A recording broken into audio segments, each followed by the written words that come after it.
Siempre me hace muy feliz ver una planta mexicana fuera de México.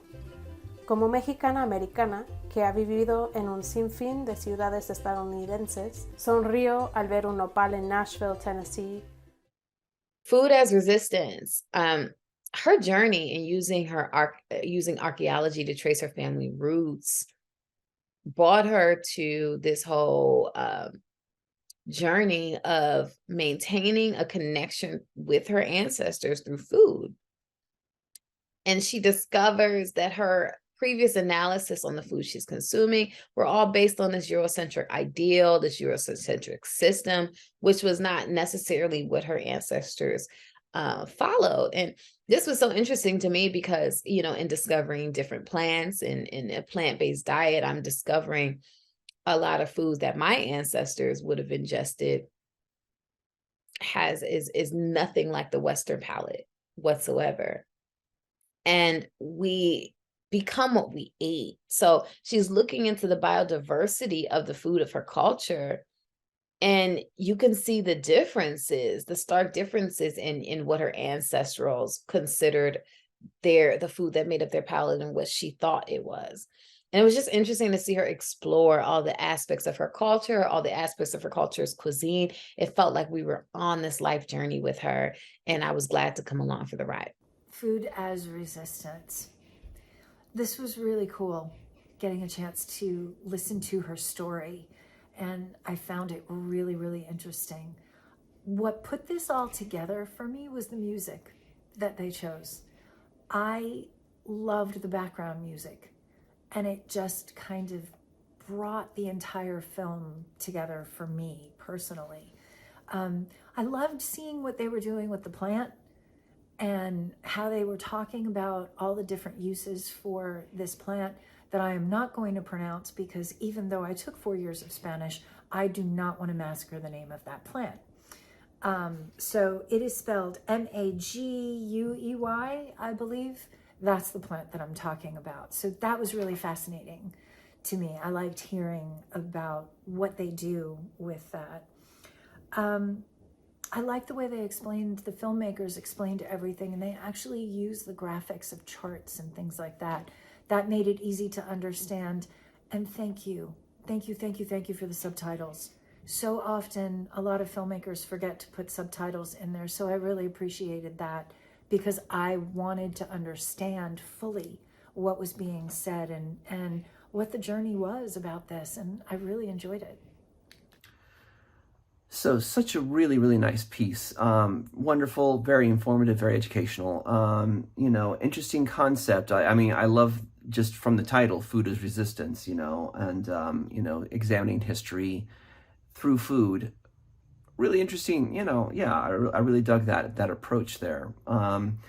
And I like what she was saying at the beginning. I love seeing, how she said, I love seeing Mexican plants outside of Mexico, like in Tennessee and such. And we go through all this history, in the end, we end up in Indiana, So yeah, it's cool to see how these plants and this food has traveled, and, confirming everything that they've been teaching us here. There's also a lot of there's a lot of Mexican history in here that a lot of people outside of Mexico don't know.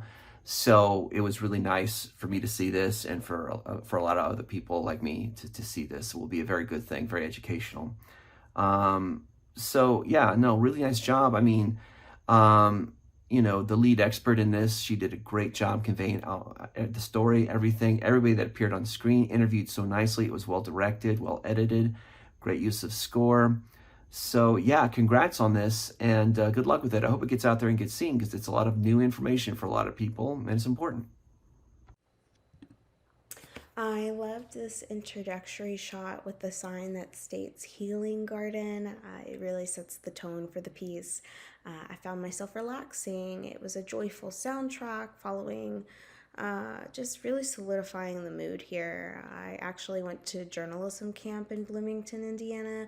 I know of the Nepal that she speaks of. I'm reminiscent to the emotional memories that are attached. Being Honduran American myself, I'm connecting and relating to this character as we're following her. I love to see how the connection and relationship to her food comes from her loved ones, and she made this piece to honor them and the information that she has been able to pass down from them. And so I love seeing the history of Tlaxcala, Mexico, that dates even back to pre-Hispanic times. This is not what you often get to see in our history lesson. There is an outstanding movement for our farm workers happening right now, and I really do enjoy getting to see this day in the life perspective. Creative use of graphics and animations. We are storytellers and we learn from one another. And this is her way of collecting her secret findings in her life journey. And this process of using every little thing that comes from our farms, even the rattlesnakes, the insects. It's our duty to pass our stories down, even if it is as simple as a recipe, down from generation to generation for times to come. I enjoy the chance to see where her food and diet comes from, and then having it circle back to her just cooking in the kitchen is just a beautiful moment here. Food as Resistance was a really interesting piece, you know, looking into the cuisine and food and using resources of the land. And there's also a ton of Mexican culture in there. And it was overall like a really, really informative piece. I think you go very well in depth into, you know, what they're using, this different kind of food, and also how it relates back to their culture and you know, uplifts their community. I also think it was great that you used subtitles because it allowed us to fully be brought into this world and, you know, learn the full context of the piece without a language barrier, which isn't always necessary. But I think in this piece, you know, in this particular circumstance, you know, I'm not Spanish speaking, so I think it was a really nice addition to let me learn the full extent of what it's talking about.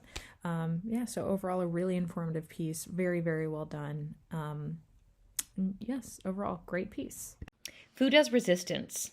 Really well-crafted documentary that guided us through the archaeologist's journey in starting from an archaeology perspective in her thesis, but then it started to open up just as her mind started to open up in her research by getting more acquainted with the community and the people and their stories of food passed down from generations. And it did add some really nice in-depth knowledge that even carbon dating couldn't provide for her, into opening up what is food, how it can be used and utilized by humans. The subjects sharing their traditions, their ingenuity in using nature and the knowledge of nature's benefits was incredible. In the resiliency of